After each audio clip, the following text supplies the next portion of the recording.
예배를 주례를 했었습니다. 제가 결혼 전에 한 2달 전쯤에 그 커플을 만나서 대화를 나누면서 살짝 걱정되는 게 있었어요. 두 사람의 만남은 무슨 영화 같았습니다. 근데 두 사람 보니까는 서로 다른 점이 너무 많은 거예요. 그래서 어제 제가 결혼 예배 설교를 하면서 핵심이 그거였습니다. 한 가지였어요. 두 사람은 반드시 하나님 안에 거해야 됩니다라는 거였습니다. 신랑이 결혼하기 위해서 교회에 등록도 하고요. 또 결혼식도 결혼 예배로 이렇게 하기로 했습니다. 결혼하고 나서 마음이 바뀌면 안 된다는 겁니다. 하나님은 인간이 하나님 안에 있을 때 결혼을 통해서 하나가 되게 하셨어요. 하나님 안에 있다는 건요, 각 사람이 자기 마음에 그리스도를 모시고 그리스도께서 자기 마음을 주장하시고 다스리고 인도하시도록 자기를 내어드리는 것을 말합니다. 그러면 두 사람이 각각 그리스도의 다스림을 받으면 결국은 그리스도께서 두 사람을 주장하게 되고 하나가 되는 것입니다. 여러분, 하나님은 삼위일체시잖아요. 성부, 성자, 성령 삼위로 하나님이 각각 다르시지만은 하나이십니다. 하나님께서 창조하신 인간도 하나님의 이 삼위일체 하나님이 누리는 그 하나됨의 기쁨, 감격을 누리기를 원하세요. 그래서 하나님 안에서 하나님을 신뢰하고 하나님 사랑하고 하나님 기뻐하면서 우리 인간도 살기를 원하십니다. 그런데 인간이 하나님 안에서의 하나됨을 깨버리면은 놀랍게도요, 우리 인간끼리의 하나님도 깨져버립니다. 서로 신뢰하고 서로 사랑하고 서로 기뻐하던 것이 불신하고요, 서로 미워하고 막 질투하기 시작합니다. 다른 사람을 자기 이용 대상으로만 여기는 거예요. 나에게 얼마나 이해 득실이 있느냐 그걸 계산하면서 사람을 사귀입니다. 그런데 여러분, 여기에 놀라운 사실이 한 가지 있습니다. 인간이 하나님을 떠나서 죄 가운데 빠지도록 미혹하는 존재가 있다는 거예요. 누구죠? 하나님께서 맡기신 사역을 감당하도록 지음받은 종인 천사들입니다. 천사들이 그 짓을 하는 거예요. 천사들 중에는 인간이 하나님을 거역하고 떠나도록 미혹하는 천사들이 있었습니다. 천사에게 미혹된 인간은요, 하나님을 떠나버립니다. 그 하나님을 떠난 인간들이 만들어가는 세상은요, 온통 죄악으로 가득한 세상이 되어버리고 맙니다. 하나님께서는요, 결국 대홍수를 일으키셔서 그 인류를 멸망시키고 이 지구를 처음 지구를 창조하셨을 때 창조의 시점으로 되돌리셨어요. 단 방주에 올라탔던 노아와 그의 가족은 살아남아서 인류가 8명부터 다시 이제 시작이 됩니다. 노아와 그의 가족들을 향한 하나님의 바람은 딱 한 가지예요. 그들이 하나님 안에 거하는 겁니다. 그리고 하나님 안에서 하나님과 하나 되는 겁니다.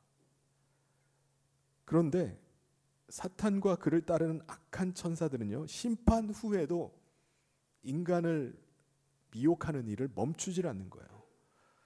이제는 자기의 본색을 아주 철저하게 숨기고 인간을 미혹을 해서 죄의 종이 되는 일을, 죄의 종이 되게 하는 일을 계속하는 겁니다. 사탄은요, 하늘과 땅을 오가면서 자기가 광명의 천사인 것처럼 행세를 하는 거예요. 하나님 앞에 나아가서 인간들의 일들을 보고를 하는 겁니다. 근데 인간들에게서는 또 딴짓을 하는 거예요. 사람들을 미혹하게 해서 죄에 빠지게 하고 자기의 노예로 삼아버립니다. 그래서 사탄은 자기가 지배하는 세상, 자기가 왕이 되는 나라를 만들려고 했습니다. 그래서 인간은 또다시 홍수의 심판 이후에 아주 급속하게 하나님을 떠나갑니다. 하나님을 떠난 인간이 만든 세상은 또다시 죄악으로 가득한 세상이 되어갑니다.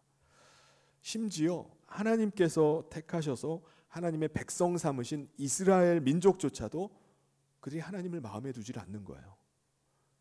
하나님을 마음으로 섬기질 않는 겁니다. 그들이 율법이 있어서 제사장이 있어서 하나님을 섬기지만은 그들 마음에는 하나님이 계시질 않는 거예요. 여러분, 하나님의 바람은요, 선택한 민족, 이 민족 하나만이라도 하나님 안에서 하나님과 하나 되기를 원하셨어요. 하나님 다스림 받는 그들이 하나님의 나라를 이루기를 원했습니다. 그런데 결론적으로는 실패했어요. 그렇다면 여러분, 인간이 하나님 안에서 하나님과 하나 되는 게 어려운 이유가 뭐죠? 왜 이렇게 안 되는 겁니까? 인간과 하나님이 하나 되는데 실패하는 이유가 뭔가요? 인간이 하나님과 하나 되기 위해서는요, 먼저 자기 탐욕과 욕망을 버려야 됩니다. 자기 탐욕과 욕망, 자기 꿍꿍이가 있는데 어떻게 하나님과 하나가 됩니까? 하나가 될 수가 없어요. 하나님 안에 거할 수가 없습니다. 근데 문제는 인간은 스스로 자기 탐욕과 욕망을 버릴 수가 없다는 겁니다. 인간이 죽어야 하나님과 하나 된다. 그러면 인간이 하나님 안에 거할 수가 없죠. 하나님과 하나 되는 것은 사실 불가능한 일입니다. 하나님은 죄악으로 가득 찬 이 세상을 이번에는 완전히 멸망시키고 다시 새롭게 시작하기를 원하셨습니다. 이 두 번째 멸망이에요. 이제는 물로 멸망시키는 게 아니라 불로 완전히 태워버리는 거예요. 완전히 녹여서 흔적도 없게 만들어버리고자 하셨습니다. 그리고 거기에 다시 새 하늘과 새 땅을 새롭게 창조하길 원하셨습니다. 그리고 그 안에 거하게 될 인간도 새롭게 창조하길 원하셨어요. 그래서 이사야 65장 17절에 보라 내가 새 하늘과 새 땅을 창조하노니 하나니 이전 것은 기억되거나 마음에 생각나지 않을 거라고 말씀합니다. 전혀 생각나지 않은 완전히 새로운 세상을 만드시겠다는 겁니다. 그리고 중요한 거는 하나님께서 창조하신 인간을 계속 미혹하는 존재 있잖아요. 이 사탄이 하나님을 떠나게 하는 이 사탄을 새하늘과 새 땅에 들어가지 못하도록 세상과 함께 멸망시키는 겁니다. 이게 하나님의 계획이에요. 새하늘과 새 땅에는 거듭난 자들, 새로운 피조물 된 자들만 들어가게 하시고자 계획을 하셨습니다. 그래서 하나님은 사탄을 심판하시고 멸망할 세상에서 인간을 구원해내시기로 작정을 하셨습니다. 그래서 어떻게 하시죠? 하나님의 아들을 이 세상에 보내셨습니다. 예수님은 죽을 수 없는 인간을 대속하기 위해서 어린 양으로 대신 죽으시기 위해서 이 땅에 오셨어요. 요한복음 3장 16절 17절 우리 잘 아는 말씀인데요. 같이 한번 읽어보겠습니다. 시작. 하나님이 세상을 이처럼 사랑하사 독생자를 주셨으니 이는 그를 믿는 자마다 멸망하지 않고 영생을 얻게 하려 하심이라. 하나님이 그 아들을 세상에 보내신 것은 세상을 심판하려 하심이 아니요 그로 말미암아 세상이 구원을 받게 하려 하심이라. 하나님께서 이 세상 가운데서 건져내셔서 구원하시고자 하는 것입니다. 하나님 나라의 왕이신 예수님께서 이 땅에 오셨어요. 그러면 사탄이 어떻게 하죠? 사탄은요, 세상 사람들에게 했던 대로 마치 자기가 세상의 왕인 것처럼 자기를 속이고 예수님에게 접근해서 예수님을 미혹하는 거예요. 예수님을 자기의 종으로 삼으려고 했습니다. 마침내 예수님은 어떻게 하시죠? 말씀으로 거절하십니다. 말씀으로 대적하세요. 물리치십니다. 이게 안 되니까는 마침내 사탄이 사람들을 선동해서 하나님의 아들을 죽여버립니다. 십자가에 매달아서 죽였어요. 사탄은 자기가 승리한 것으로 생각했습니다. 그런데 그건 뭐죠? 사탄의 착각입니다. 예수님의 죽으심은요, 인간의 죄를 대신해서 죽으신 거예요. 예수님은 대속의 제물로 자기 자신을 인간을 위해서 내어주신 것입니다. 그래서 예수님의 대속의 그 은혜를 믿는 자마다 그리스도와 함께 십자가에서 죽은 자가 되어서 더 이상 정죄함을 받지 않습니다.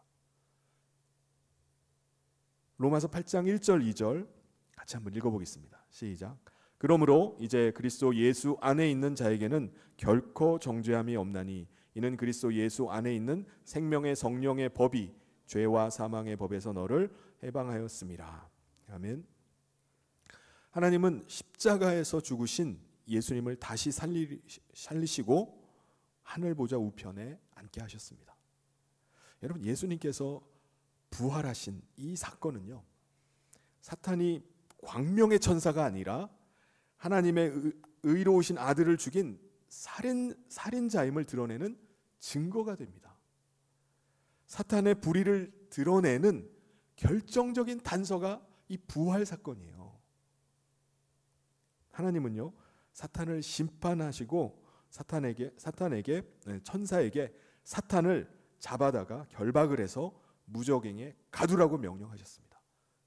이제 사탄의 모든 그의 증거가 드러났기 때문에 심판을 명령하신 거예요. 그래서 사탄은 결박을 당하고 어디에 갇히죠?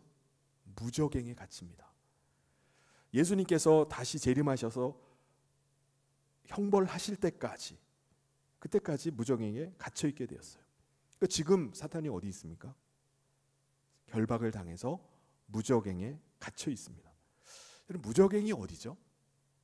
지난주에도 제가 말씀드렸는데 무저갱은 사탄이 장차 들어가게 될 지옥이 아닙니다. 불과 유황못이 지옥이에요. 거기에 들어갈 때까지 대기하고 있는 장소가 무저갱입니다. 사탄은요, 무저갱에 갇혔기 때문에 활동 공간에 제약을 받는 거예요. 과거에는 자유롭게 하늘과 땅을 막 오갔습니다. 하나님 앞에 나가서 하나님이 주재하는 천상회의에 참석을 했어요.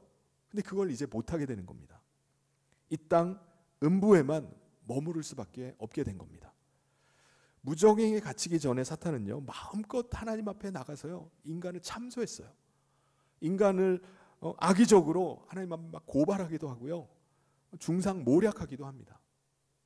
그런데 결박되어서 무저갱에 갇힌 사탄은요, 더 이상 인간을 하나님께 고발하고 중상모략할 수가 없게 된 거예요. 더 이상 하나님께 나갈 수가 없게 된 겁니다.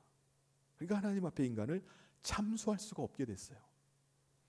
무저갱에 갇히기 전에 사탄은요, 욥기서 같은 데 보면요, 막 물리적으로 인간을 막 억압하고 공격을 합니다. 타격을 줘요.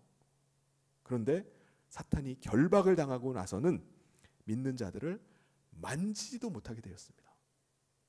요한일서 5장 18절에 하나님께로부터 난 자는 다 범죄하지 아니하는 줄을 우리가 아노라. 하나님께로부터 나신 자가 그를 지키심에 악한 자가 그를 만지지도 못한다고 말씀했습니다. 이게 무저갱에 결박되어서 갇힌 사탄입니다.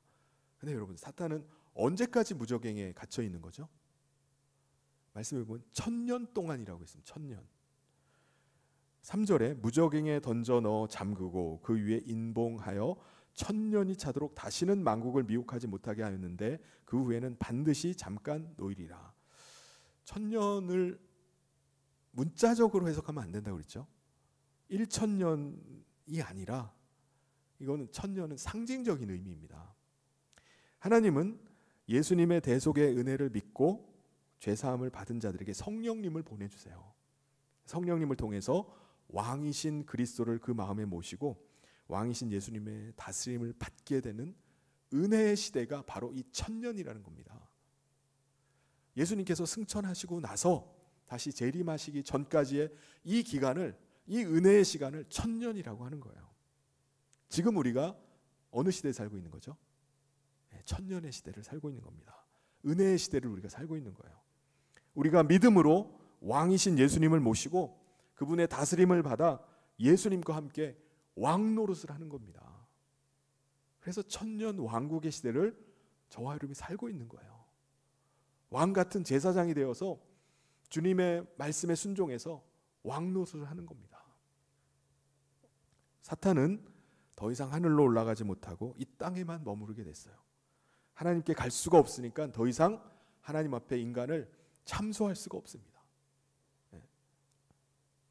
고발할 수가 없어요. 그리고 결박을 당해 있기 때문에 인간에게 어떤 물리력도 행사할 수가 없게 됐습니다.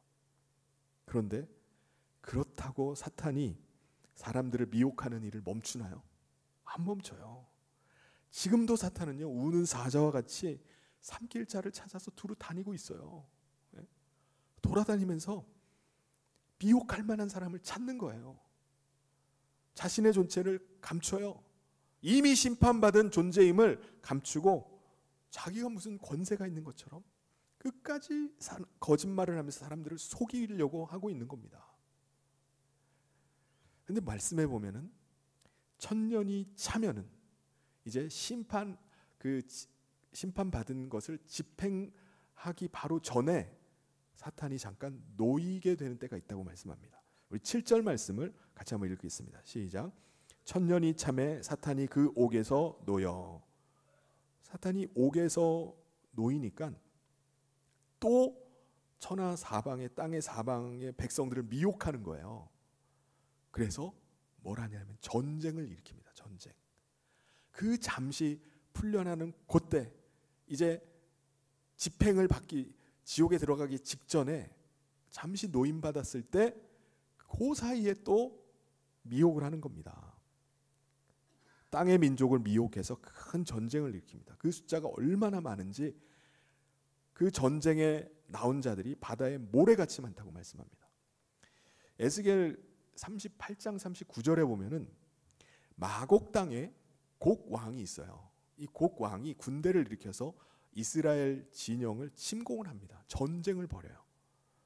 그래서 마치 당시에 곡과 마곡이 이스라엘을 공격해서 전쟁을 일으켰던 것처럼 무적행에서 풀려난 사탄이요, 곡과 마곡과 같은 나라들을 미혹을 해가지고 전쟁을 일으킨다는 거예요.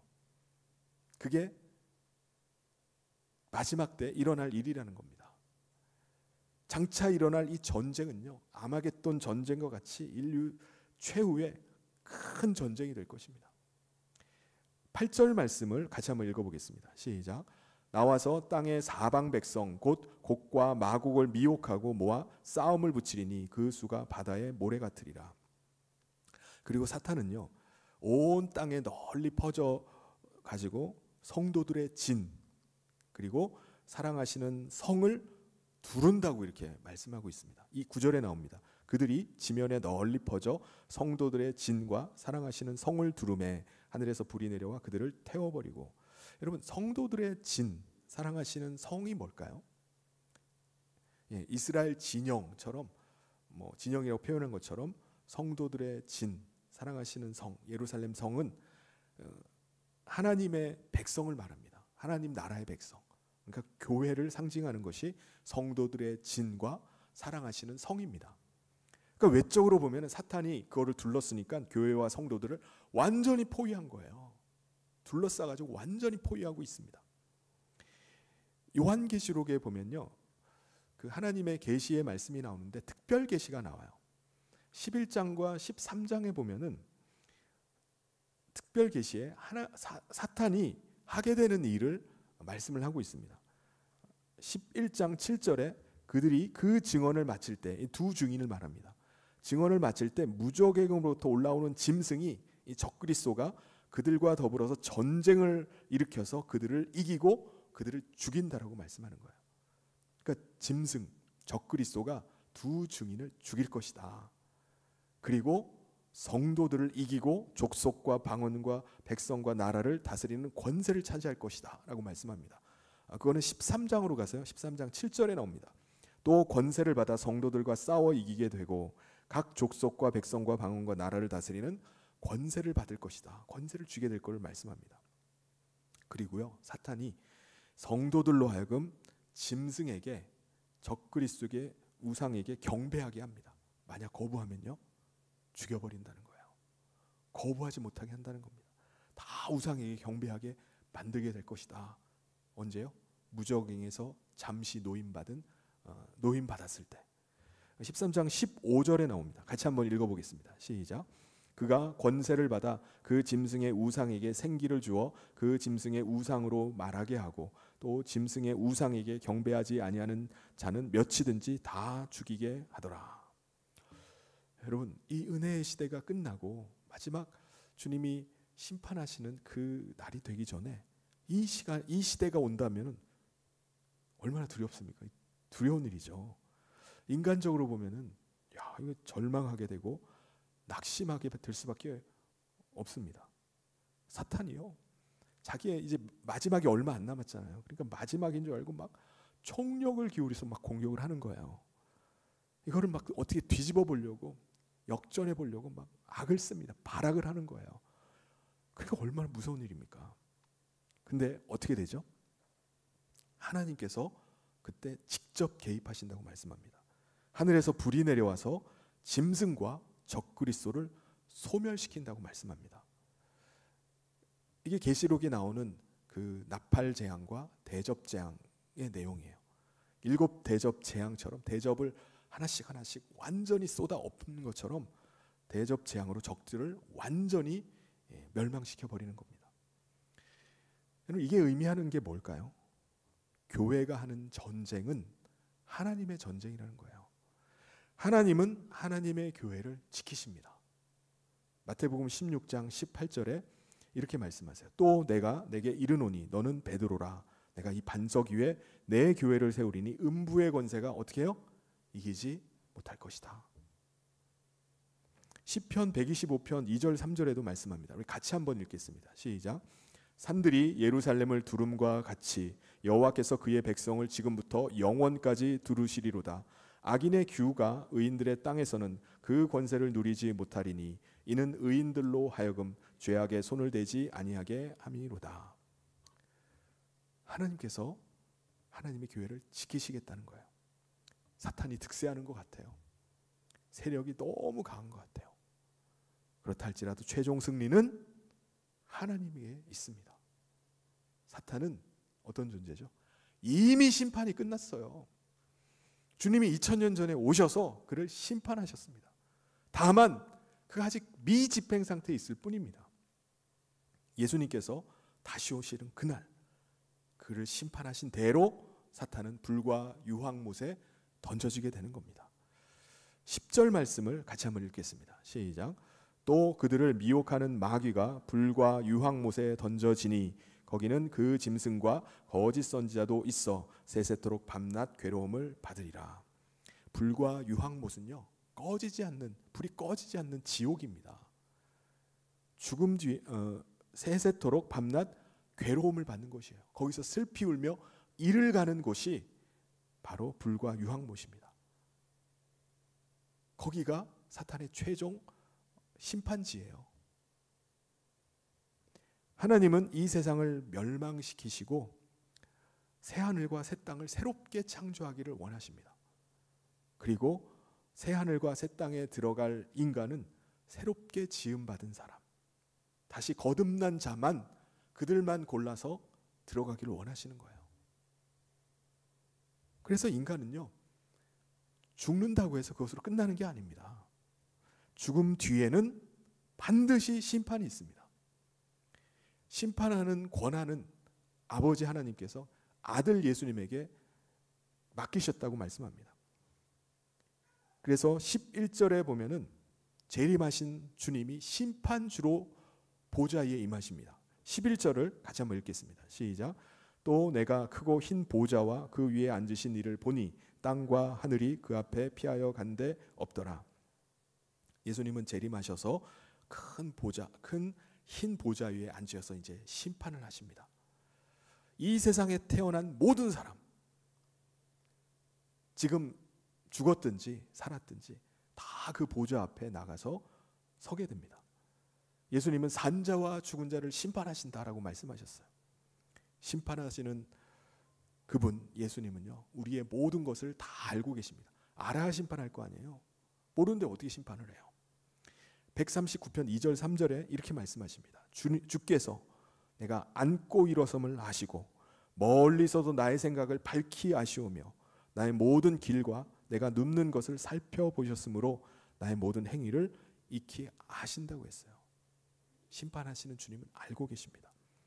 사무엘상 16장 7절에 사람은 외모를 보거냐 나 여호와는 중심을 보신다고 말씀하셨어요.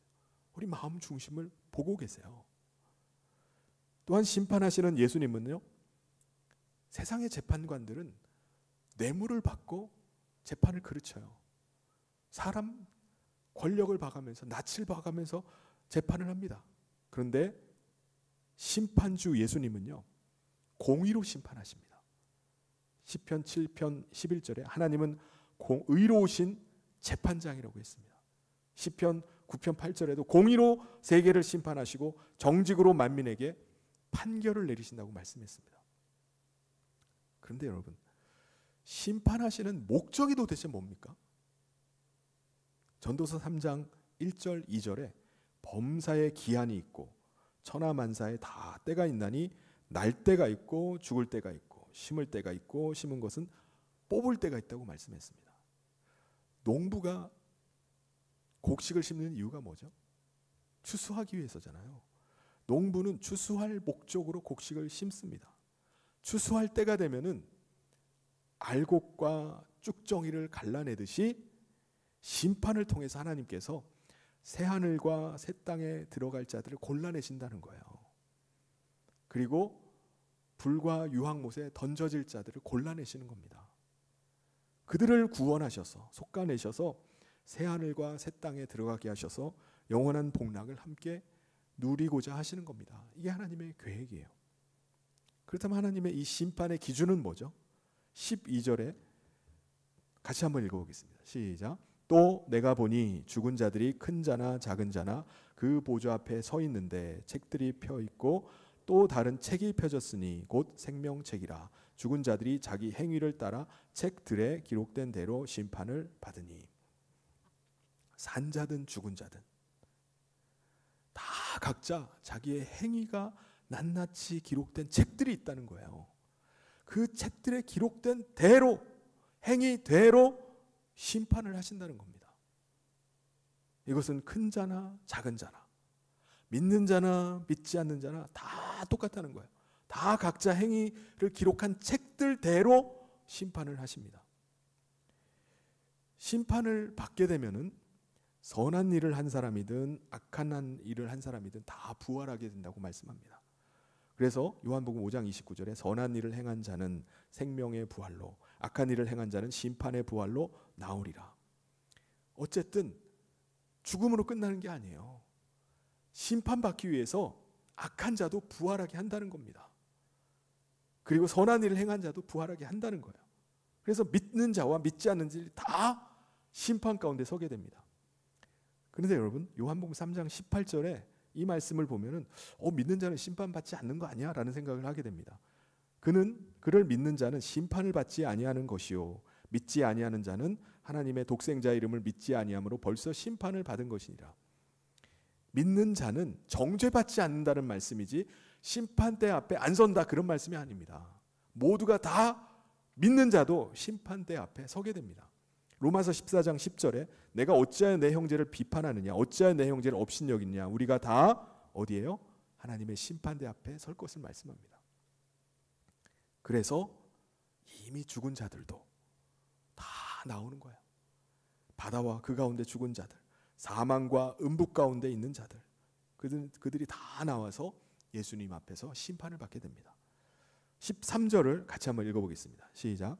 바다가 그 가운데에서 죽은 자들을 내주고 또 사망과 음부도 그 가운데서 죽은 자들을 내주매 각 사람이 자기의 행위대로 심판을 받고. 그럼 모든 사람들은요 다 행위대로 심판을 받습니다. 자기 행위대로 심판을 받아요. 그런데 다른 책이 한 권 있다고 말씀합니다. 무슨 책이죠? 생명책이 있다고 말씀해요. 그 책에는요 성도들의 이름이 기록되어 있습니다. 생명책에 이름이 기록되어 있는 사람만 새하늘과 새 땅에 들어갈 수 있습니다.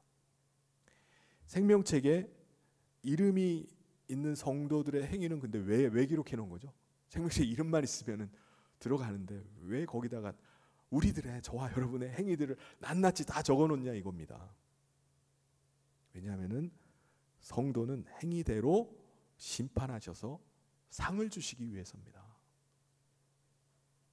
성도는요 상 받기 위해서 심판을 받는 거예요.